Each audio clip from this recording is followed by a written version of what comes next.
NMR spectroscopy के 9वें lecture में आपका स्वागत है। हमने पढ़ा था कि फैक्टर्स अफेक्टिंग केमिकल शिफ्ट। यदि शील्डिंग होती है तो आपके सिग्नल अप फील्ड में चला जाता है, डी शील्डिंग होती है तो सिग्नल डाउन फील्ड में चला जाता है। सबसे शुरुआत करी थी तो हमने कहा था एनएमआर स्पेक्ट्रम से 4 मुख्य बातें हमें समझ में आती हैं। पहला तो कंपाउंड में कितनी तरह के प्रोटॉन है, उतने ही सिग्नल एनएमआर स्पेक्ट्रोस्कोपी में आते हैं। दूसरी बात पढ़ी थी कि aliphatic, aromatic, aldehydic, acidic in प्रोटोनों की पोजीशन एनएमआर स्पेक्ट्रोस्कोपी में निश्चित होती है। क्यों निश्चित होती है? ये फैक्टर्स अफेक्टिंग में पढ़ चुके हैं कि आपके प्रेरण प्रभाव है, वान डेर वाल्स डीशील्डिंग है, एनिसोट्रॉपी इफेक्ट है, हाइड्रोजन बॉन्ड है, इनकी वजह से सिग्नल प्रभावित होता है। और ये पोजीशन आपके सामान्यतः कुछ प्रारूपिक प्रोटोनों के रासायनिक शिफ्ट के लगभग अनुमानित मान, जैसे आपके एल्किल 1 डिग्री एल्किल के CH3 प्रोटोन कितने पे आते हैं आपके 0.8 से 1.0 ppm, 2 डिग्री वाले 1.2 से 1.4 ppm, 3 डिग्री वाले 1.4 से 1.7 ppm। इसके बाद आपके ये एलिलिक कितने पे आते हैं 1.6 से 1.0। वाइनेलिक कितने पे आते हैं 4.6 5.0। एसिटिलिनिक पढ़ा था, शील्डिंग होती है 2.5 से, एसिटिलिनिक वाले आपके 3.3 पे। तो इस तरह से इन प्रोटोनों की पोजीशन निश्चित होती है एनएमआर स्पेक्ट्रम में। ये इस तरह का है एक और आरेख कि आपके जितने 1 डिग्री 2 डिग्री एलिसाइक्लिक इधर 0 से 1 ppm के बीच में, फिर आपके एलिलिक, फिर एरोमेट, ये आपके बेंजीनिंग से जुड़े हुए एलिफेटिक ग्रुप के। अब तीसरी बात थी कि सिग्नल आ गया, उसकी पोजीशन आ गई। अब जो सिग्नल आता है वो सिग्नल आपके विशेष आकृतियों का आता है, जिनको हम कहते हैं सिंगलेट, डबलेट, ट्रिपलेट। इस बात को हम एनएमआर स्पेक्ट्रम में देखते हैं। ये बात कैसे समझ में आएगी? ये टॉपिक है हमारा चक्रण विपाटन या चक्रण युग्मन। नाम से समझें तो स्पिन युग्म हो गई, कपल हो गई, स्पिन कपलिंग, या चक्रण और चक्रण से क्या हो गया, सिग्नल में विपाटन हो गया, स्प्लिटिंग।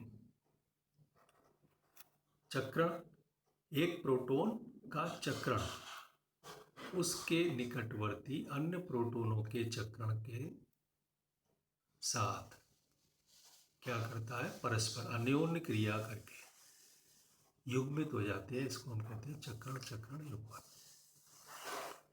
इससे प्रोटॉन का जो अवशोषण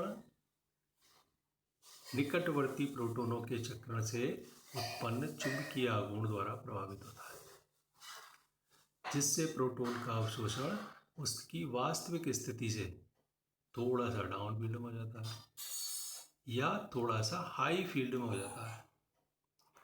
इस प्रकार सिंगलेट की जगह थोड़ा सा डाउन में हो गया, थोड़ा सा हाई में हो गया, यानी वो स्प्लिट हो गया, 2 में स्प्लिट हो गया तो उसको हम कहते हैं डबलेट, 3 में हो गया तो ट्रिपलेट, 4 में हो गया तो क्वार्टेट, और बहुत ज़्यादा में हो गया तो मल्टीप्लेट। इसको हम चक्रण विपाटन कहते हैं। और परिभाषा आ जाएगी इस प्रकार, सिग्नल का लघु शिखरों में स्प्लिटिंग निकटवर्ती प्रोटॉनों के चुंबकीय क्षेत्र के प्रभाव के कारण होता है। ये विपाटन निकटवर्ती प्रोटॉनों के संदर्भ में अवशोषक प्रोटॉन के वातावरण को प्रदर्शित करता है। यदि किसी प्रोटॉन के निकटवर्ती एक प्रोटॉन है जैसे 112 ट्राई क्लोरोएथेन में ये बी ए प्रोटोनों के निकटवर्ती एक बी प्रोटोन है। मैथिलीन ए प्रोटोनों पर लगे बाह्य चुंबकीय क्षेत्र पर पास वाले बी मिथाइन Hb प्रोटोन के चक्रण के कारण कुछ कमी या वृद्धि हो जाती है। यदि मिथाइन प्रोटोन का चक्रण एवं बाह्य चुंबकीय क्षेत्र सेम डायरेक्शन है तो प्रभावी चुंबकीय क्षेत्र में वृद्धि हो जाएगी। यदि विपरीत है तो कमी हो जाएगी। इस प्रकार जो इसके आधे अणु हैं उनके लिए एक Hb प्रोटोन द्वारा होने वाला अवशोषण थोड़ा सा डाउन फील्ड में आएगा और शेष आधे अणुओं के लिए थोड़ा सा हाई फील्ड में आएगा। इस प्रकार एक सिग्नल दो बराबर लंबाई की लाइनों में 1:1 में डबलेट के रूप में प्राप्त होता है। इसको और इस डायग्राम में समझें। ये Ha प्रोटोनों का सिग्नल है Hb की भी अनुपस्थिति में। जब बाह्य चुंबकीय क्षेत्र उपस्थित है, Hb प्रोटोन उपस्थित है, तो क्या होगा, ये बाह्य चुंबकीय क्षेत्र की डायरेक्शन में और ये विपरीत डायरेक्शन में। दो आपके अलाइनमेंट, दो पॉसिबिलिटी है समान रूप से, यानी कि सिग्नल आपके कैसा होगा, डबलेट के रूप में 1:1 में।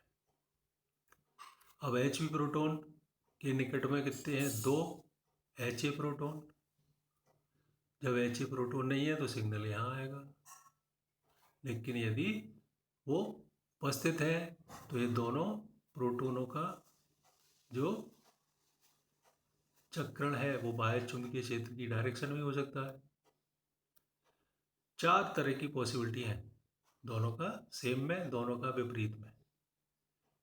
ये बीच की दो पोजीशन कैसी है, पहले का सेम डायरेक्शन में दूसरे का विपरीत, या पहले का विपरीत और दूसरे का सेम डायरेक्शन।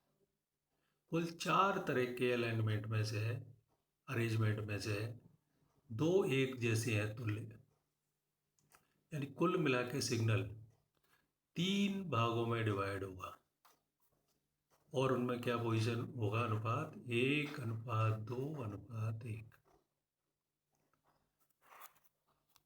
और यहाँ इस तरह से समझने की कोशिश करें।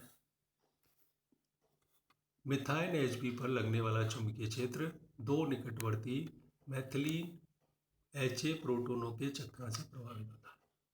इस स्थिति में दो मैथिलीन प्रोटोन के 4 चक्रण संरेखण पॉसिबल है, जिनमें से 2 कैसे होते हैं, समतुल्य होते हैं, तुल्य होते हैं।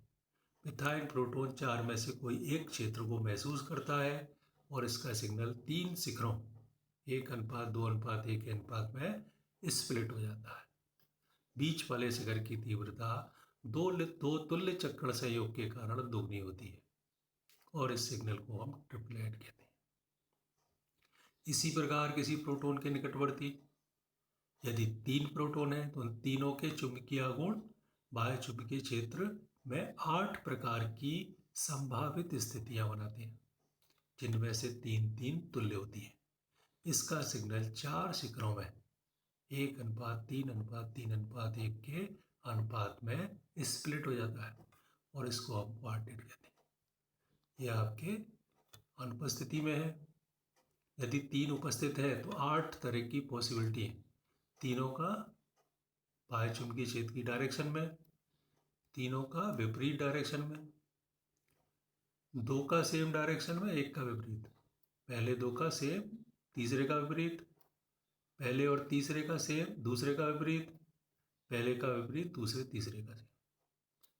फिर पॉसिबिलिटी पहले का सेम, दूसरे तीसरे का विपरीत, पहले और तीसरे का विपरीत, दूसरे का सेम, पहले दूसरे का विपरीत, तीसरे का सेम। तो इस तरह से ये विपार्टिंग होता है और इसको बहुत ही सरल फॉर्मूला है, उससे निकाल लेते हैं। क्या फॉर्मूला है, इस प्रकार NMR सिग्नल का एक से अधिक शिखरों में विपाटन निकटवर्ती प्रोटोनों की संख्या को प्रदर्शित करता है। यदि निकटवर्ती प्रोटोन पर समतुल्य प्रोटोन उपस्थित है तो NMR सिग्नल में N+1 सूत्र के अनुसार विपाटन होता है। जैसे आपके ए प्रोटॉन के निकटवर्ती एक प्रोटॉन है तो 1+1 n+1 वाला सूत्र 1+1 यानी 2, ये डबलेट के रूप में आएगा ए का सिग्नल। बी का सिग्नल निकट में कितने हैं 2 +1 यानी 3 ट्रिपलेट के रूप में होगा।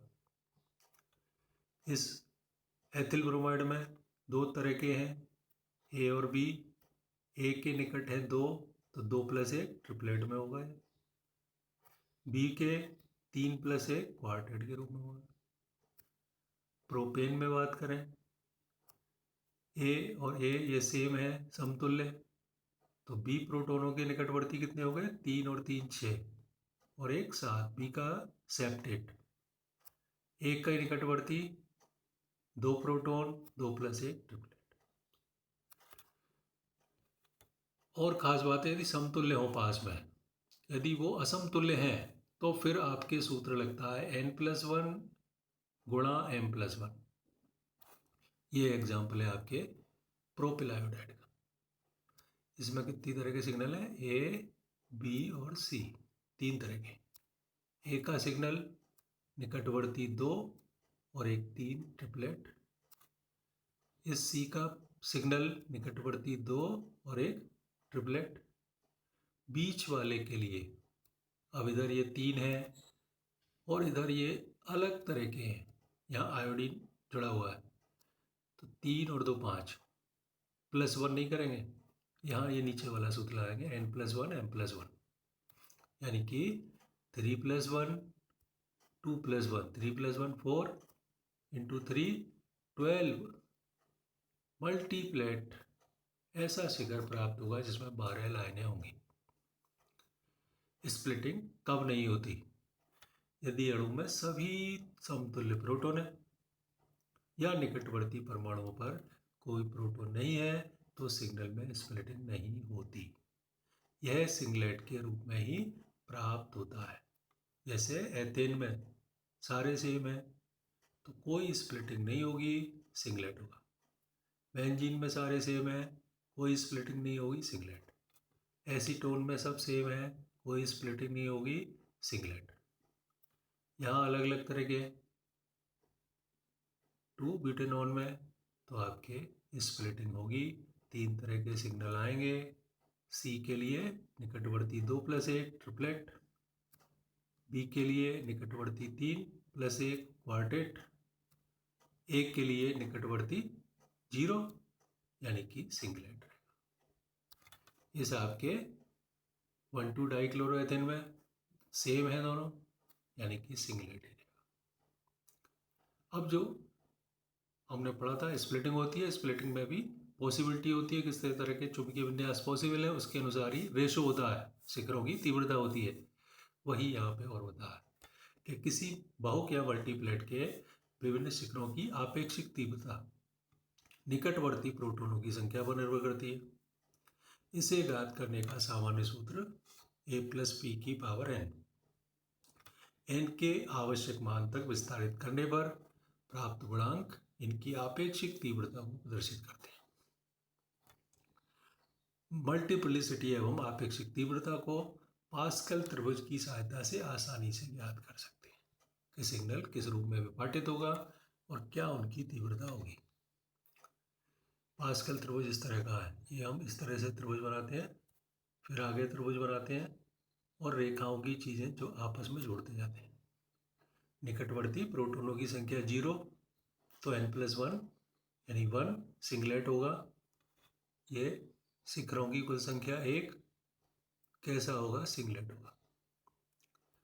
यदि निकटवर्ती एक प्रोटॉन है तो n+n यानी कि वो सिग्नल आपके 2 भागों में बढ़ जाएगा, डबलेट के रूप में प्राप्त होगा। तीव्रता क्या होगी, 1:1। फिर हमने यहाँ त्रिभुज बनाया, इस लाइन पे आगे बढ़ा दिया 1, इस लाइन पे आगे बढ़ाया तो 1 और फिर इसको भी बढ़ाया आगे तो 1 और 1 क्या हो गए 2। 1:2:1। 2 प्रोटॉन होंगे तो सिग्नल 3 भागों में विभाजित होगा। ट्रिपलेट और उनके शिखरों में क्या अनुपात होगा? 1:2:1 का। फिर पास्कल त्रिभुज को आगे बढ़ाएं, 1 1 1 1 और ये 2, यानी कि बीच में कितना आएगा? 3, 2 और 1 कितना आएगा? 3 और ये 1 ही रहेगा आगे, यानी 3 निकटवर्ती प्रोटॉन हो 3+1 क्वार्टेट में बढ़ जाएगा सिग्नल, और इसकी तीव्रता क्या होगी? 1:3:3:1। और आगे बढ़ा दें तो 1, इधर 1 और ये 3 यानी 4, 3 और 3 6, 3 और 1 4, 1 4 हो तो वो 5 में बटेगा, और उनकी तीव्रता क्या होगी? 1:4:6:4:1। ऐसे ही 5 हो तो वो किसमें बदल जाएगा? सेक्सटेट में। तीव्रता होगी 1:5:10:10:5:1। तो इस तरह से हम सिग्नल की पोजीशन और इसके बारे में ये आते हैं। सिंगलेट, ये डबलेट, समान 1:1, फिर ट्रिपलेट, फिर क्वार्टेट, क्विंटेट, मल्टीप्लेट। तो इस तरह की ये स्प्लिटिंग होती है। धन्यवाद।